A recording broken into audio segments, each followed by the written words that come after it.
Life After Prison. By Silence You. Kabanata 1631 hanggang 1640. Matapos makuha ang paliwanag mula kay Lorinda, huminga ng malalim si Dayan at sinabing, sa kabutihang palad, ang pagkamit ni Celine ay nakakatugon lamang sa kinakailangan upang maging isang rehistradong disipulo. Ngayon ay maaari na nating ayusin na irehistro siya bilang isang rehistradong disipulo. Pagkatapos nito, maaari na nating hanapin siya at hilingin sa iyong tiyuhin na Panginoon na magayos upang tayo ay magkatuluyan. Tumanggaw si Severin. Iyon lang yata ang magagawa natin. Hinihiling sa kanyang Uncle Master na gumawa ng kaayusan upang magkatuluyan. Napaisip si Lorinda at natigilan sa ideya. Ang ibig sabihin ba nito ay ang Uncle Master ni Severin ay isang guardian o isang elder sa sekta? Tiyak, isang tagapag-alaga ng sekta o mas mataas. Kung hindi, ang Uncle Master ay hindi magkakaroon ng kapangyarihang gumawa ng kaayusan. Pagkatapos ng lahat, ang mga disipulo ay hindi pinahintulutan kahit na ang mga elite ay tulad ng mga elite ay walang awtoridad na gawin ito. Ang sarap sa pakiramdam na may tao sa likod mo. Naisip niya. Sayang ang tanging tao na maaasahan niya sa sekta ay ang kanyang sarili.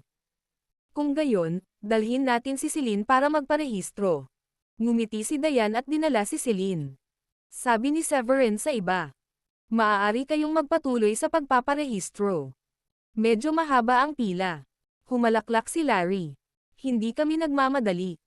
Maaari kaming pumunta pagkatapos ni Celine sa kanyang pagpaparehistro. Dahil dito, sinamahan ng buong grupo si Celine na pumunta sa kanyang pagpaparehistro. Sumulyap kay Dayan ang matandang namamahala sa pagpaparehistro at tamad na nagtanong.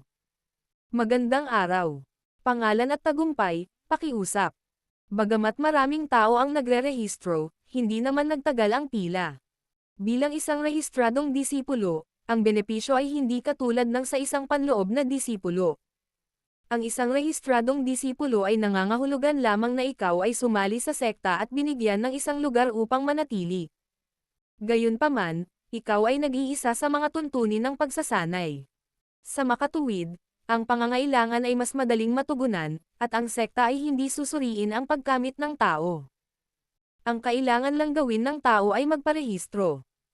Pagkatapos nito, may iba pang rehistradong disipulo na magdadala sa iyo sa tinutuluyan na ibinigay sa iyo at magbibigay sa iyo ng uniforme at token. Napangiti si Dayan at natigilan ang matanda nang tumingin siya kay Celine at sinabing. Ang pangalan niya ay Celine, 6 na taong gulang at siya ay isang level 5 warrior king. Teka, sinasabi mo bang hindi ikaw ang nagre-rehistro kundi itong batang babae? Gulat na tanong ng elder. Sa una, nakaupo siya sa upuan na naka-cross legs. Nang marinig niya ang sinabi ni Dayan ay muntik na siyang matambas sa upuan. Pagkatapos ay tumingin siya ng malapitan kay Celine na may pagtataka. Tumanggaw si Selena. Tama. Magpaparehistro ako para maging isang rehistradong disipulo. Kalimutan mo na yon. 6 na taong gulang ka pa lang at inaasahan mong maniniwala ako na level 5 warrior king ka. Sky Blue Sect ito at isa akong guardian. Hindi mo na dapat subukang manggulo dito. Tumayo siya at ngumisi. Hindi ka ba natatakot na bigyan kita ng isang sampal dahil sa paggawa ng gulo? Ang kaguluhan ay umakit ng maraming tao. Anong nangyayari? May problema ba? Nandito sila para irehistro ang batang babae na iyon bilang isang rehistradong disipulo na inaangkin nilang level 5 warrior king. Siguradong banibiro mo lang ako. Ang batang babaeng iyon ay isang level 5 warrior king. Wala pa akong nakitang isa. Kahit na siya ay isang henyo na nagsanay mula pa noong siya ay maliit, ang pinakamataas na tagumpay na maaari niyang maabot ay level 2 warrior king. Anumang bagay sa itaas ay isang panloloko lang. Nagsimulang magkomento ang mga tao pagkatapos nilang malaman kung ano ang nangyari. Ang matandang guardian na responsable sa pagpaparehistro ay nanunuya at hindi naniwala kay Celine. Ang bastos mong matanda. Level 5 warrior king ako. Kung gaano nakakabigo ang pagdududa. Tinadyakan ni Selene ang kanyang mga paa at galit na pinandilatan ang matandang guardian. Gayunpaman, hindi ito lumikha ng epekto na inaasahan niya. Sa halip, inakala ng iba na siya ay napaka-cute at nakakatawa. Hahaha. Hindi masaya ang batang babae. Natagpuan ito ng matandang tagapag-alaga na lubhang nakakaaliw. Maya-maya lang, tumawa ang isang alagad. Sa tingin ko ay nagpapatawa lang kayo. Sa tingin mo ba madali kang makakaalis dahil walang nag-check ng paggamit pagkatapos ng pagpaparehistro? Ano sa tingin mo ang Sky Blue Sect? Inilapit ni Severin ang mukha niya at sinabing, hindi kami ganoong klaseng tao. Level 5 Warrior King talaga ang anak ko. Tsaka bakit kami magsisinungaling tungkol dito? Bakit hindi? Masasabi ko sa iyo kung bakit. Makakasama mo ang iyong anak araw-araw pagkatapos kayong lahat ay miyembro ng sekta. Nasisiyahan siya sa makapal na antas ng espiritual na enerhiya. Kaya oo, sa palagay ko ay nagsisinungaling ka tungkol sa kanyang paggamit para manatili siya rito. Sa tingin mo ba kami ay mga tanga? Imposibleng maniwala kami na ang isang 6 na taong gulang na batang babae ay nakakamit ng level 5 Warrior King. Nagpatuloy ang lalaki sa pamamagitan ng panunuya. Level 6 Warrior King ako. Maglakas loob ka bang hayaan ang iyong anak na makipagkompetensya sa akin? Huwag kang mag-alala. Dahil bata pa siya, hindi ko ilalabas ang buo kong lakas.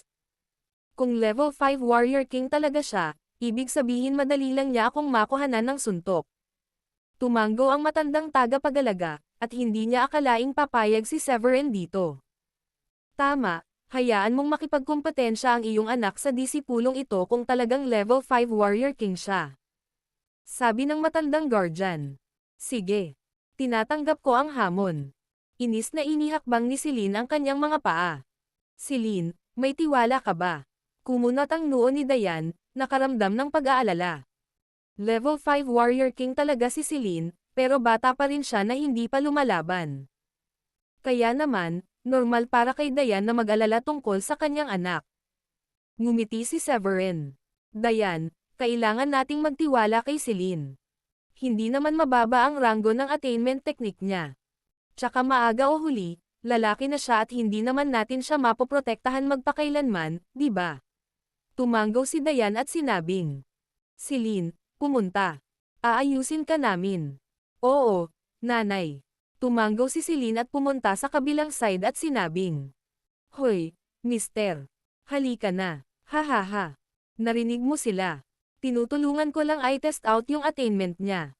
Hindi ko siya binubuli. Tinapan niya ang kanyang kamao ng kanyang espiritual na enerhiya habang mahigpit niyang hinawakan ang kanyang laban. Sa pag-iisip, sumugod siya at sinuntok si Celine. Ha! Sigaw ni Celine at seryoso ang suntok. Siya rin ay nagtaas ng kamay, tumalon sa langit, at ibinato rin ang suntok sa lalaki. Nagsalpukan ang dalawang suntok. Walang alinlangan, maraming tao ang nag-isip na hindi makakapantay ni Celine ang isang level 6 na Warrior King. Ang laban ay magiging walang kabuluhan. Ang sumunod na nangyari ay nalaglag ang panga ng lahat. Ang level 6 Warrior King ay pinalipad ni Celine ilang talampakan ang layo. Sa paglapat ng kanyang mga paa sa lupa, nagawa niyang patatagin ang kanyang katawan mula sa paglipad pa. Paano ito posible? Gulat na gulat at gulat ang tingin ng lalaki. Hindi niya ginamit ang kanyang buong kapangyarihan dahil ang kanyang kalaban ay isang 6 na taong gulang na babae. Gayunpaman, ang suntok na iyon ay halos 70 o 80% ng kanyang buong kapangyarihan. Ganun pa man, nagawang makipagkompetensya ni Celine sa kanya at muntik din siyang talunin. Ito ay hindi isang bagay na maaaring gawin ng sino mang mandirigma sa ibaba ng level 5 Warrior King. Hindi pwede. Paano iyon? Maraming mga alagad ang natulala. Oh my God! May kapangyarihan ba ang batang babae na ito bilang level 5 o 6 Warrior King? Naniniwala ako na hindi siya gumamit ng anumang kapangyarihan sa pag-ataking iyon. Iyan ang iniisip ng ilang disipulo. Naging magaan ba ang pakikipaglaban mo sa akin? Hindi mo kailangang gawin iyon. Inosenteng sabi ni Celine habang nakatingin sa kamao niya. Andito na ako. Gumawa siya ng isang hakbang at sumugod sa bilis ng isang level 7 Warrior King. Ha ha ha. Iyan ang anak ko. May kapangyarihan siyang hamanin ang mga mas mataas sa kanya. Pinagpahinga ni Severin ang kanyang puso at mukhang proud. Oo, napakagaling ni Celine. Nakahinga rin ng maluwag si Dayan. Sa bilis ni Celine, Alam nilang mahihirapan ang lalaki na kalabanan si Celine. Muli, nagsisi na ngayon ang lalaking humamon kay Celine. Kung nanalo siya sa laban, baka sabihin ng mga tao na binyo-bully niya ang isang batang babae. Saka siya mahihiya kung bugbugin siya ng dalaga. Isang kabuoang katawa-tawa na maging level 6 Warrior King na nabugbog ng isang 6 na taong gulang na batang babae na may level 5 Warrior King na pagkamit. Sa pagkakataong ito, ginamit ng lalaki ang lahat ng kanyang buong kapangyarihan, ngunit ito ay walang silbi. Patuloy siyang binugbog ni Celine, at madaling malaman kung sino ang may kalamangan. Celine, tama na. Huminto si Severin dahil alam niyang nahihirapan ang lalaki na makipagsabayan. Natatakot siyang hindi sinasadyang masaktan o mapatay ni Celine ang lalaki. Magdudulot iyon ng malaking problema. Okay. Sa isang iglap, lumipad pabalik si Celine at tumayo sa harap ni Severin. Tatay, sobrang saya ko. Bakit mo ako pinigilan? Napabuntong hininga ang lalaki at nawalan ng masabi. Mabuti na lang at napigilan ni Severin si Celine dahil hindi niya kayang makipagsabayan sa atake ni Celine. Yumuko si Severin at hinaplos ang buhok ni Celine. Ngumiti siya ng may pagmamalaki at sinabing, "Tandang bata, isa lamang itong labanan sa pagsasanay na nangangahulugang walang talo o mananalo sa laban. Naiintindihan mo ba? Ang kailangan mo lang gawin ay patunayan ang iyong kakayahan at kapangyarihan." "Oh, nakuha ko na ngayon." Tumanggaw si Celine ngunit medyo malungkot pa rin na hindi na niya kayang lumaban pa. Siya ay isang henyo. Ngayon ko lang napansin ang kanyang espiritual na enerhiya at ito talaga ang dapat maging isang level 5 Warrior King. Oh my God! Siya ay hindi lamang isang henyo. Siya ay higit na hindi kapanipaniwala kaysa sa isang henyo. Humalaklak ang matandang guardian. "Oy, Celine ba ang pangalan niya? Halika rito at magparehistro." Natugunan niya ang pangangailangan ng ating sekta upang maging isang rehistradong disipulo. Sabi ng matandang guardian. Iba na ang ugali niya noon. Magalang na nakangiti kay Severin at Dayan ngayon. Pagkatapos ng lahat, naniniwala na siya ngayon na makakamit ni Celine ang kadakilaan habang lumalaki ito, at kailangan niyang gamitin ang pagkakataong ito para makipagbutihan sa kanya. Maraming mga batang rehistradong disipulo sa sekta. Ang pinakabata ay 12 taong gulang at marami pang iba ay 13 o 14 na taong gulang. Ngunit 6 na taong gulang, iyon ay isang himala. Masayang pakilala ng matandang guardian. Samantala, lumabas ang second elder para mamasyal pagkabalik sa kanyang tirahan. Sa kanyang paglalakad, nabangga niya si Woolrich, na nagtatsa sa likod bahay. Lumapit siya at sinabing, "Mr. Woolrich, anong ginagawa mo dito?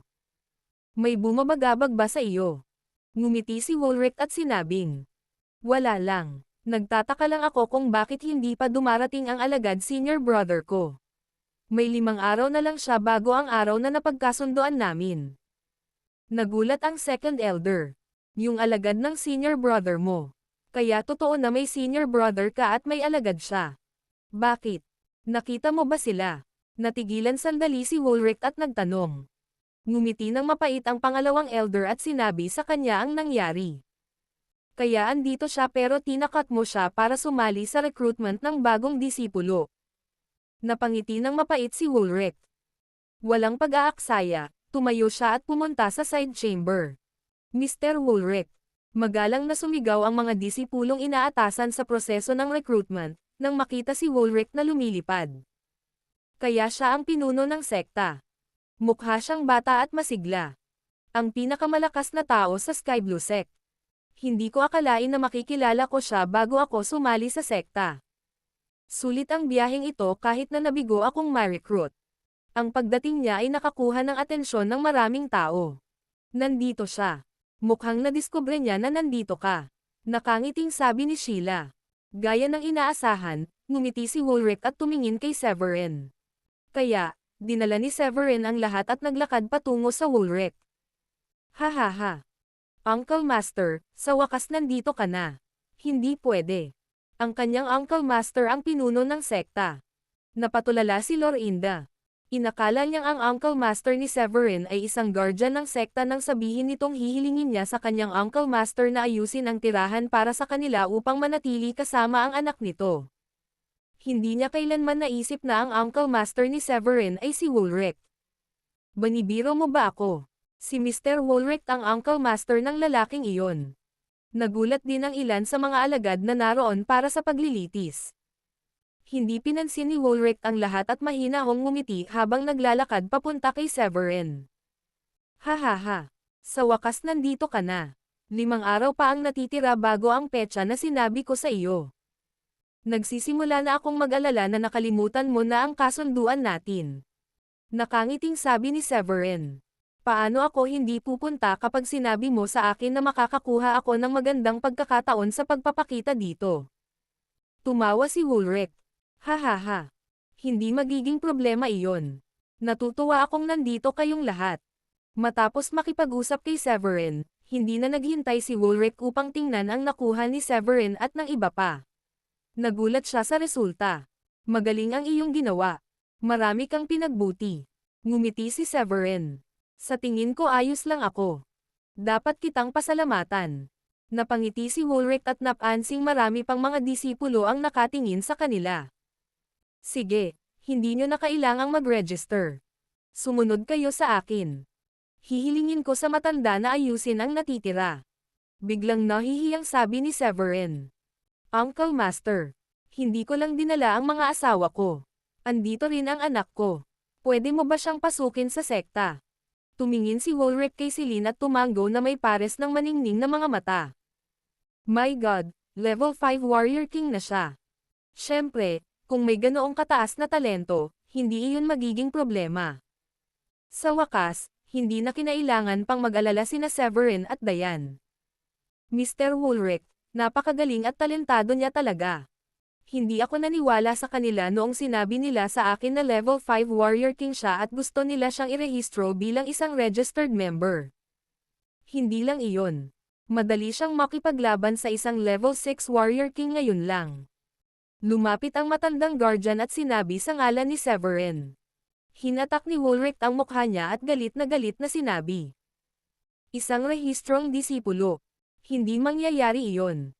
Sa kanyang talento at kaloob, dapat niyang matanggap ang pinakamahusay mula sa atin. Ang mga taong ito ay kasama ng mga alagad ng aking senior brother. Ako ang humiling sa kanya na dalhin sila dito. Nasuri ko na ang kanilang pagkamit.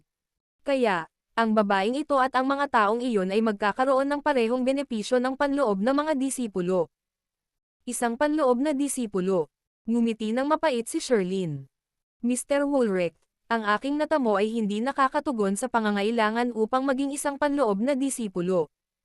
Bilang isang level 3 warrior emperor, sa palagay ko ay dapat akong maging isang panlabas na disipulo sa ngayon. Tumayo din si Fiona at sinabing, ako rin. Dapat maging outer disciple ako. Hindi pinansin ni Woolrich ang kanilang mga kahilingan at sinabing, hindi mo na kailangang sabihin. Tatalakayin ko ito sa mga elder. Lahat kayo kasama ang mga asawa at anak ni Severin ay magiging mga panloob na alagad. Tapos ang usapan. Pagkatapos noon ay tumingin siya kay Sofia na isa ng level 1 saint. Dahil ang babaeng ito dito ay isa ng level 1 saint, siya ay magiging isang piling disipulo at tatangkilikin ang lahat ng mga benepisyo ng isang piling disipulo. Para sa iba pa sa inyo, maa-promote kayo bilang mga piling disipulo kapag natugunan ninyo ang kinakailangan. Iyon ay isang kasiyahan para kay Severin. Hindi niya akalain na papayagan ni Woolrich ang kanyang 3 asawa na magkaroon ng parehong mga benepisyo ng isang panloob na disipulo. Isang bagay na kinatatakutan ng maraming tao na tamasahin.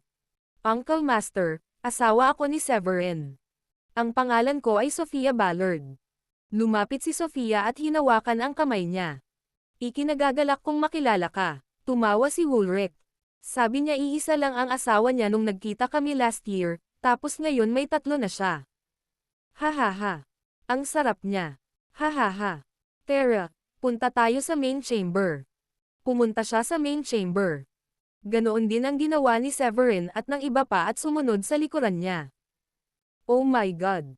Siya talaga ang senior disciple ni Mr. Woolrich. Ganon. Tumingin kay Severin ang ilan sa mga alagad at naiinggit sa kanya. Naririnig mo ba? Sa tingin ko maliban sa babae, ang iba pa sa kanila ay naging warrior emperors na kung saan marami sa kanila ay level 6 warrior emperors. Nakakatakot iyon. May nagsabi. Ha! Iyan ang magandang bagay kapag mayroon kang tali upang hilahin. Maaari lamang kaming magsanay ng mabuti upang makamit ang aming mga layunin. May mga taong sarcastic na sabi dahil naiingit sila kay Severin. Hahaha. Hindi ka makakakuha ng ganoong klase ng pagtrato kahit nakilala mo ang isang elder. Tanging ang pinuno ng sekta ang may awtoridad. Tumawa ang isang lalaki at sinabing. Samantala, sinundan ni Severin si Wulrich sa silid. Pagkatapos, pinuntahan ni Wulrich ang lahat ng matatanda. Ang sekta ay may 7 elder at maraming guardian. Hoy, bata. Pasensya. Hindi ko alam na may senior disciple pala si Mr. Wulrich. Isa lang itong hindi pagkakaintindihan. Ang second elder ay tumawa at humingi ng tawad. Ngumiti naman si Severin. Ayos lang. Gaya nga ng sabi mo, hindi pagkakaintindihan lang. Total, wala ni isa sa inyo ang nakakaalam tungkol sa akin o nakakita sa akin dati. Mr. Wulrich, sino ang mga taong ito? Tanong ng isang guardian dahil ito ang unang pagkakataon na nakita niya si Severin at ang grupo niya. Nang mapagtantong may bata pa sa grupo, sumimangot siya at binigyan si Wulrich ng nagtatakang tingin. Ngumiti si Wulrich at nagpaliwanag. Ito ang alagad ng aking senior brother, at ang mga taong ito ay ang 12 Hall Masters ng Dracodeus Temple. Sila rin ngayon ay mga alagad din ng sekta. Nagpatuloy siya. Ang 3 magagandang babae ay kanyang mga asawa at ang batang babae na iyon ay kanyang anak.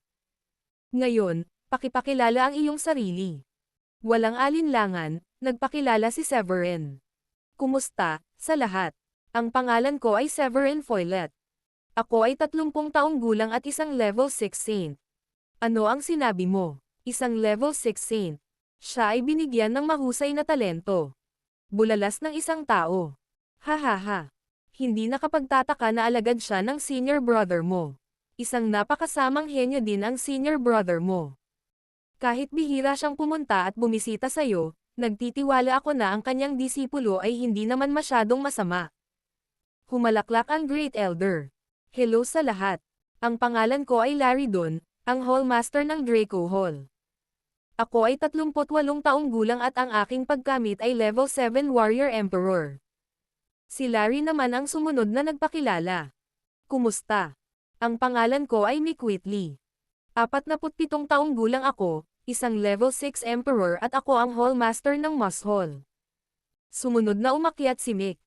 Nang makapili na ang lahat, tumawa ang Great Elder. Ito ay hindi masama. Talaga, kayong lahat ay level 6 Warrior Emperors pataas at mayroon pang ang level 1 Saint. Ang inyong mga pagkamit ay itinuturing na medyo malakas sa aming mga disipulo. Tumanggo ang second elder bilang pagsang-ayon. Napakakagulat at kamangha-mangha para sa inyong lahat na nagmula sa makamundong mundo na magkaroon ng ganoong kataas na tagumpay. Napaisip sandali si Wulrich at sinabing, Severin, ang hiling ko ay tulungan mo silang maging at least level 9 Warrior King at kung maaari, level 1 Warrior Emperor. Nako! Binigyan mo ako ng malaking sorpresa. Ang pinakamahina sa mga taong ito ay isang level 3 Warrior Emperor. Hahaha. Ito ay hindi ka panipaniwala. Nagpatuloy siya sa pagsasalita pagkatapos ng ilang sandali. Kung isasaalang-alang ang bilis ng kanilang pag-unlad, sa palagay ko ay isa kang 3rd grade high rank alchemist. O marahil, isang 4th grade low rank alchemist. Dahil dito, tumingin ang lahat kay Severin at naghihintay ng kanyang sagot. Ano man ang lahat, magiging isang magandang bagay na magkaroon ng isa pang makapangyarihang alchemist sa sekta. Tumanggo si Severin. Oo, isa akong 4th grade alchemist. Alam niyang walang saysay na itago ito sa iba, na tinanong ni Wulrich ngayon. Kaya, inihayag niya ang kanyang tunay na antas ng alchemy. Isang 4th grade alchemist sa murang edad na ito. Kahanga-hanga iyon. Tama. May mataas na pagkamit siya at isa rin siyang alchemist. Hangang-hanga ako. Maraming mga guardian ang hindi nahihiyang magbigay ng kanilang papuri kay Severin. Pagkatapos ng lahat, mahalagang panatilihin ang mabuting pakikipag-ugnayan at mag-iwan ng magandang impresyon kay Severin. Talagang umaasa sila sa kanya upang makagawa ng mga alchemical na table task na maaaring makatulong sa kanila na mapabuti ang kanilang mga paggamit kung si Severin ay maaaring patuloy na gumawa ng mga kapansin-pansin na tagumpay sa kanyang kasanayan sa alchemy. Dahil pinupuri siya ng lahat, alam niyang ito na ang tamang oras para sabihin ang kanyang kahilingan. Uncle Master, iniisip ko kung ang aking mga asawa, anak na babae at ako ay maaaring manatili ng magkasama sa isang individual na tirahan. Ang pamilya at ako ay talagang umaasa na magsama-sama. Bago magsalita si Woolrich, tumayo ang isang matandang lalaki at sinabing, "Siyempre, hindi iyon magiging problema. 4th grade alchemist ka. Maliban sa iyo, may 3 pang 4th grade alchemist din, at ilang 3rd grade alchemist. Nakatira sila sa Alchemist Hall. Nagtayo kami ng ilang bahay malapit sa main chamber. Ang mga alchemist sa aming sekta ay tumatanggap ng espesyal na pagtrato sa pamamagitan ng pagkakaroon ng sarili nilang mga bahay." Labis na kagalakan ang dulot ni Severin nang marinig iyon.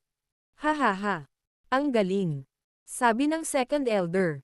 "Bukod sa alchemist na binanggit ko, mayroon din tayong mga first grade at second grade alchemist. Binibigyang pansin ng Sky Blue Sect ang kahalagahan ng paglaki ng alchemist. Kahit sinong alchemist na umabot sa 3rd grade alchemist ay magkakaroon ng parehong benepisyo bilang isang elder. Iba rin ang kanilang mga uniforme." Napangiti si Severin. "Hahaha. Ang sarap pakinggan," sinabi ni Woolrich. Dahil titira si Severin kasama ang kanyang mga asawa at anak na babae sa iisang bahay, sa palagay ko ang 12 hallmaster ito ay karapat-dapat ding magtamasa ng parehong mga benepisyo gaya ng mga panloob na disipulo. Kaya, paano kung hahayaan natin silang manatili sa dalawang magkaibang bahay na malapit sa bahay ni Severin? Biglang napagtanto ni Elsa na may mali at nagtaas ng kamay. "Ano ang tungkol sa akin, Master Granduncle?" "Master Granduncle." Natigilan si Woolrich at hindi agad nakapag-react. Kahit ngayon lang nagpakilala ang lahat, hindi niya maalala kung saang bulwagan si Elsa. Dahil dito, napangiti si Elsa nang nakakahiya at sinabing, "Master Granduncle, ang pangalan ko ay Elsa Lingard, isang disipulo ni Master Severin. Siya ang aking master sa alchemy. Pagkatapos ay maaari kang manatili kasama ang 12 mga master ng bulwagan. Ang babae ay maaaring manatili sa isang bahay at ang lalaki ay manatili sa isa pa. So anong grade ka na ngayon?" Napatahimik si Woolrich at naunawaan ang sitwasyon. Nakangiting sabi ni Elsa, "Kanina lang ako natuto sa master ko. Isa na akong first grade medium rank alchemist ngayon at alam kong malayo pa ang mararating ko. Magsasanay ako ng husto, pangako." Tumanggo si Woolrich. "May ihahatid ako sa inyo sa mga bahay ninyo. Bukas ng umaga, dadalhin ko sina Elsa at Severin sa Alchemy Hall para makipagkita sa iba pang mga alchemist. Sa kasalukuyan, busy sila kaya hindi ko sila pinaalam na pumunta dito. Para hindi matakot, pupunan ko sila mamaya." "Salamat, Master Granduncle." Ngumiti si Elsa gamit ang kamay niyang nakakuyom. Si Elsa ay may napakalakas na telekinesis at napakahusay sa alchemy. Naniniwala ako na siya ay magiging isang second grade alchemist sa lalong madaling panahon. Ang 3rd grade ay hindi rin magiging problema para sa kanya. Paniguradong sabi ni Severin. Ang sinabi ni Severin ay nagbago ang isip ng lahat tungkol kay Elsa at kung paano sila dapat makipagkaibigan sa kanya. Noon lang, tanong ni Woolrich, "Mga elder at guardian, mayroon ba kayong anumang mga opinyon tungkol sa aking pagsasaayos?" "Wala naman. Mayroon kang napakagaling at talentadong alagad ng senior. Nagdala pa siya ng napakaraming disipulong may potensyal. Haha. Magandang balita ito," sabi ng Great Elder. Tumanggo si Woolrich at muling nagsalita. Kung walang sino man ang may anumang mga opinyon, pagkatapos ito ay naayos na. Ngayon ay mayroon akong isa pang bagay na tatalakayin. Ito ay isang napakahalagang bagay. Lahat ng naririto ay dapat na ilihim ang sasabihin ko, naiintindihan mo ba? Sa oras na ito, alam ni Severin kung ano ang sasabihin ni Woolrich ay dapat na napakahalaga, kaya itinuring niya ito ng ganoon. Tumanggo ang lahat at binigyang pansin ang sasabihin ni Woolrich. Matapos makitang tumango ang lahat, sinabi ni Woolrich. Kilala ninyong lahat na karamihan sa atin sa first-tier sect ay halos hindi maaaring maging level 9 Royal Saint. Kahit na gawin natin, walang sino man sa atin ang makakatalo. Ang hakbang na iyon upang maging isang Supreme Saint. Iyon ay pipigil sa atin na magkaroon ng pagkakataong umakyat. Nang marinig iyon, napakunot ang noo ni Severin. Hindi tama iyon. Hindi ba umakyat ang aking master? Tumawa si Woolrich. Ang iyong master ay isang-isa sa 1,000,000 na kababalaghan. Nang pumunta siya sa lihim na kaharian na iyon, nakita niya ang kanyang sarili ng isang pagkakataon na nagbigay sa kanya ng pagkakataon na mapagtagumpayan ang hakbang na iyon upang maging isang Supreme Saint. Pagkatapos ay nagpatuloy siya sa pagsulong hanggang sa umakyat siya sa Celestial Realm. Teka, anong sabi mo? Umakyat sa Celestial Realm? Totoo ba? May lugar ba talagang tinatawag na Celestial Realm? Napabuntong hininga si Sheila. Nang marinig niya ang tungkol sa maharlikang santo mula kay Severin, naisip niya na iyon ang pinakamasamang yugto na maaabot ng sinuman. Dito niya narinig na may isa pang yugto sa kabila ng Royal Saint, na tinatawag na Supreme Saint, at ang Supreme Saint ay maaaring umakyat sa Celestial Realm. Sa katunayan, si Larry, Rachel, at ang iba pa ay parang nananaginip sila, at lahat ng narinig nila ay parang totoo. Ito rin ang unang beses na narinig nila ang tungkol dito. Sa maraming nagtatakang mga mata na nakatingin sa kanya, tumanggaw si Woolrich at nagpatuloy. Minsan sinabi sa akin ng iyong master, mayroong isang kaharian sa mundong ito na may mas mataas na antas ng espiritual na enerhiya sa hangin kaysa dito. Hindi lamang doble o triple ang halaga. Kaya naman ang mga espiritual na halamang gamot na tumutubo doon ay mas mataas din ang grado at ranggo. Hindi pa banggitin na ang lugar na iyon ay may maraming makapangyarihang alchemist din. Iyon ang lugar kung saan ang iyong nakahanap si Master ng isang kayamanan na nakatulong sa kanya upang maging isang Supreme Saint. Kung wala ang kayamanan na iyon, hindi siya magiging Supreme Saint. Pagkatapos ng isang paghinto, nagpatuloy siya. Sa katunayan, mayroon ding mga ranggo na lampas sa Supreme Saint. Ngumiti ng mapait si Severin. Bakit hindi niya sinabi sa akin ang mga iyon noon pa? Tumingin si Woolrich kay Severin at ngumiti. Dahil ang iyong pagkamit ay masyadong mababa. Kaya't hiniling niya sa iyo na hanapin ang 12 Hallmasters at dalhin sila dito. Ako ang naatasang sabihin sa iyo ang tungkol dito. Matapos marinig iyon, kumunat ang noo ni Severin at matapang na palagay. May kinalaman kaya ang 12 token sa lugar na iyon? Nagbigay iyon ng pagkabigla sa 12 Hallmasters. Matagal na nilang pinag-aaralan ang token, ngunit wala silang natuklasang anumang sikreto sa likod nito. Ngayong binanggit ito ni Severin, may kaugnayan kaya ang 12 token sa lugar na iyon? Tumanggaw si Woolrich. Ang 12 token na iyon ay ang mga susi sa Paradise Secret Realm. Noong ang iyong master ay tumatakbo para sa kanyang buhay, hindi niya sinasadyang nahulog ang isang maliit na itim na tore sa lihim na kaharian. Ang maliit na itim na tore ay isang bagay na ninakaw niya mula sa lugar na iyon. Gayunpaman, natatakot siya na ang manlalaban mula sa lugar na iyon ay maghahanap ng mga alternatibong paraan upang pumunta rito at mahanap siya. Kaya't nagtago siya sa mundo at kahit nasa hiwalay na lugar. Nawalan ng masabi si Severin. Tanging ang matandang wako ang maaaring lumabas sa ideyang ito. Napangiti si Woolrich. Maraming taon na ang lumipas mula noon, ibig sabihin ay ligtas na tayo. Ang Paradise Secret Realm ay magbubukas sa loob ng 2 buwan kaya't gusto kong nandito kayo ngayon. Isang kakaibang ekspresyon ang lumitaw sa mukha ni Severin. Hinihiling mo bang pumunta kami sa lihim na kaharian upang hanapin ang maliit na itim na tore? Napangiti ng nakakahiya si Woolrich. Hihihi. Tama ka. Hindi nakaimik si Severin. Sinabi sa akin ng Old Wako ang tungkol sa lihim na kaharian. Maraming mga kayamanan at espiritual na mga halamang gamot doon. Magiging isang magandang pagkakataon kung makapasok ang isang tao. Ang ilang mga lihim na kaharian ay nabubuksan lamang minsan sa loob ng ilang taon at hindi mananatiling bukas ng matagal. Kung ikaw ay makapasok at makalabas ng buhay, ikaw ay lalabas na may mga kapaki-pakinabang na kayamanan. Kaya tungkol ba sa pagkakataong ito ang pinag-uusapan mo? Pinunasan ni Woolrich ang kanyang lalamunan. Ang bilang ng mga taong papasok sa Secret Realm ay limitado. Ito ay isang magandang pagkakataon kung mayroon kang pagkakataon na makapasok. Siyempre, maliban sa gawin ang 12 Hall Masters bilang panloob na mga disipulo, maghahanda ako ng isang espiritual na sandata na hindi bababa sa 7 o 8 grado para sa inyo. Lahat kayo ay maaaring pumili ng isa sa iyong sarili. Kung ikaw ay may mababang rank ng attainment technique o combat technique, dadalhin kita sa Treasure Pavilion para pumili ng kahit anong attainment technique o combat technique na gusto mo. Natuwa si Larry at ang iba pa nang marinig iyon. Sa kasong iyon, madali nilang mapataas ang kanilang lakas sa pakikipaglaban. Bukod dyan, naghanda ako ng 5 third grade high rank na alchemical na table task, 5 fourth grade na alchemical na table task para sa inyong lahat sa loob ng 2 buwang ito, sabi ni Woolrich. Nagpatuloy sa pagsasalita si Woolrich.